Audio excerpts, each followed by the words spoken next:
बेंगालुरु प्रवासी श्रमिकों हत्या अभियोग पुअर शव फेराई आने को जिलापाल निकट में परिवार लोकों आकुल नवेदन। भद्रक जिला वसुदेवपुर ब्लॉक करंजियाडिया थाना अंतर्गत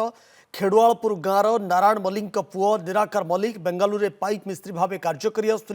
तेज गत किछि दिन पूर्व बेंगालुरु निज रूम रुवा अन्य साथी सहित झगड़ा होता पर निराकार को सेठारे किछि पिला मरणांतक आक्रमण करते गत 3 दिन हेब बेंगालुरु एक मेडिकल चिकित्सित होता निराकार आज देहांत होइछि।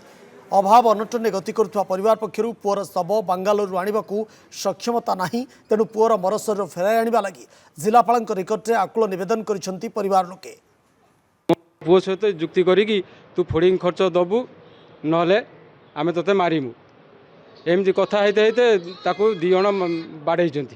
बाड़ेला भर से बापाल बोल हो जी मो पुओ सांगर जो छुआटा जाइला सी छुआ बुली पड़ी अनेला बेलू सी दी जन मारुंट ये छुआ जा धरला ये धरला बेलू या भी मारी या पूरा पूरा इंजोर्ड कर पकई बाड़ी मोर दाबी मत न्याय मिलू कठोर भाव दंड दि जाऊ आउ मत न्याय मिले जो शुणिली निराकर बाबू निराकर मल्लिक खेड़ालपुर करंजाड़े ग्राम पंचायत जड़े युवक आम बेंगलोर दीर्घ दिन है पाइपलाइन कम करते ये 2-3 दिन है किसी युवक आक्रमण करते द्वारा सी आज सकाଳେ मृत्यु होता खबर पाई पिता मो पाखक आसते जो शवटा को आणिक गाँव में सत्कार करने से व्याकुल होती से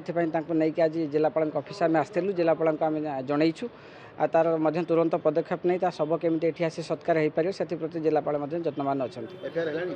से बेंगलोर एफआईआर दोषी गिरफ हो शुणा जाऊँ आम कन्फर्म होना।